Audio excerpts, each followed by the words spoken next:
Okay. Well, thank you so much for joining me, George, to talk about your marvelous piece, Viola Viola, which we play on the Sunday afternoon at SmorgasChord. And well, I'm very, very excited myself to have this piece played because it's a piece I love, and I've never heard it myself live, so it's going to be very exciting. Oh, right. And we're going to be joined by two really fantastic and young violists, Alinka Rowe and Edgar. And so there's a lot to be excited about. I suppose I wanted to ask you, first of all, about the original commission, which in itself is quite interesting, for the opening of a concert hall, a large concert hall in Japan, and commissioned by Toru Takemitsu. I was wondering if you could tell us a little about that. Yeah. Takemitsu was, of course, hugely distinguished, famous Japanese composer, the most famous. But he was also a very sweet person, very generous, very interested in other music, and he acted as a bridge between Western classical music and Japan in an enormously positive and powerful way.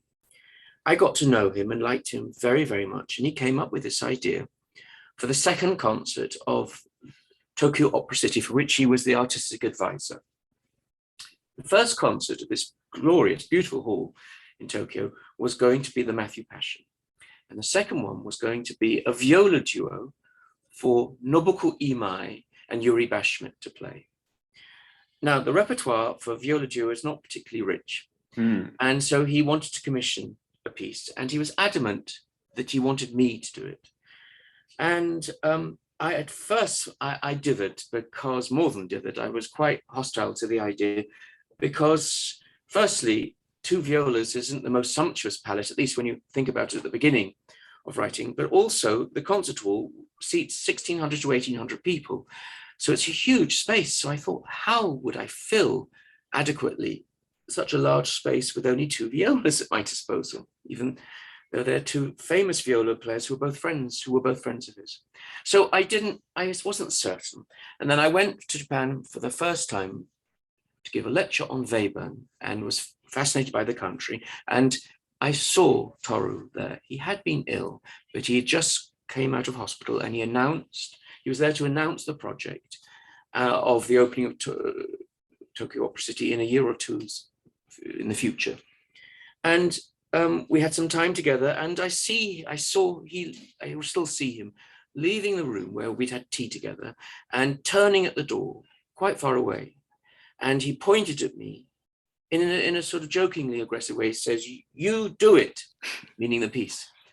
Then the story gets sad, because he then got ill again, and he died in hospital a matter of months later. And then I felt, I've got to do it. So the curious thing was that I don't think I've ever enjoyed writing a piece so much, because I love the viola. I'd always loved the viola. And the mixture of two of them felt like novel territory, completely almost virgin territory. And I somehow, trying so many different means and techniques, I somehow had the feeling that I was almost trying to write an orchestral piece while writing it. And it came rather quickly, and the whole thing was done in 7 weeks. Yeah, I sort of get that impression that it's got this amazing flamboyance and sort of exuberance. It feels like it just must have, did you write it quite fast? It just sort of feels like yes. I mean, I think there was a huge amount of sketching. Yeah. But at the same time, it just pulled itself along. I just loved I love the instrument, but I love the combination. And in fact, the idea of sort of fusing them to such a degree that you wouldn't know who was playing what. Well, that's one of the things that sounds so distinctive to me, at any rate, is the way the two instruments merge together to make this kind of super viola. But then within that, it's not like it's one music that's going on. It's astounding. You'll have three sort of different textures that seem to overlap and collide. I really like orchestral music, and come together to form these sort of extraordinary worlds, often quite surprising. And it's just two violas. It's sort of magic. Well, that was the idea. It's Yeah, a monstrous like challenge for the people to play it. Yeah. Because it is phenomenally, almost impossibly difficult. But also to sound like I want, the tension that goes into having to learn it and practice it and play it and then perform it before people has to evaporate, because the sound quality has to be warm and generous and sonorous. So it's a real monster to play. But funny enough, a lot of viola duos are out there and are needy of repertoire. So well, it's become a staple, I think, for violists. I think, yeah, it seems to have become a kind of staple for violists, and I think. But then there's that as well. There's a sort of dimension of drama as well, I think, too, of having the two violists having this kind of quite frenzied dialogue between the two of each other, which I suppose then makes sense coming from you, maybe. I'm not sure. Yeah, well, I like drama through music. And yeah.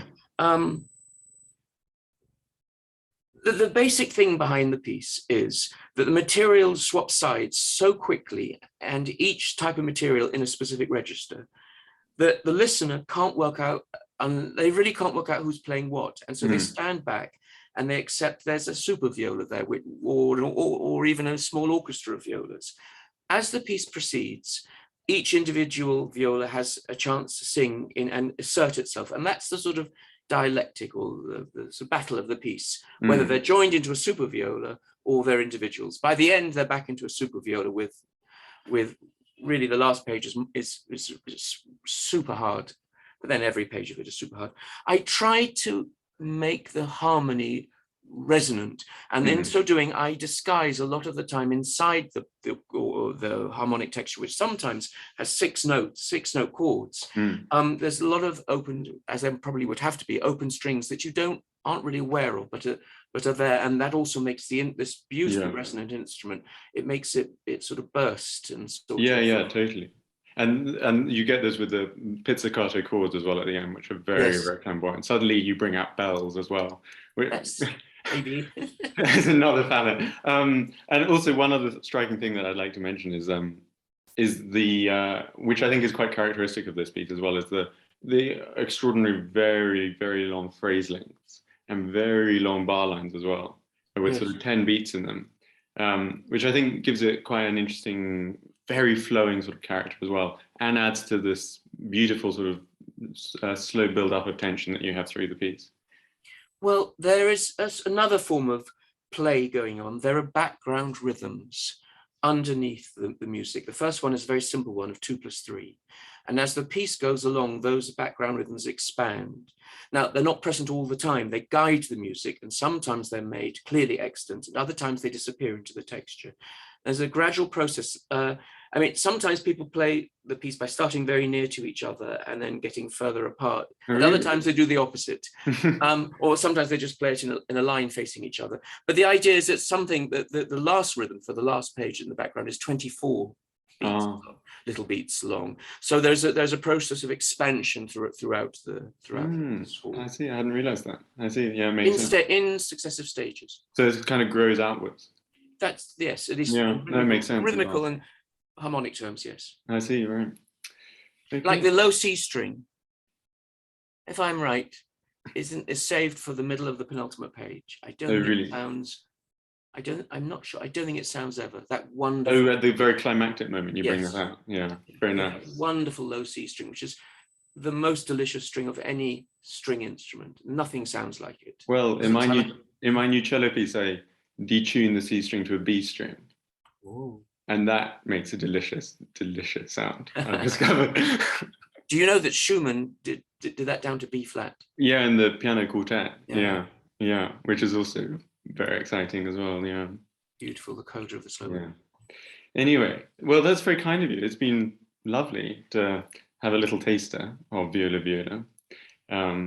which is a beautiful piece, and I can't wait to hear it. So thank you. Thank you so much, Sebastian. Thank you. Thank you.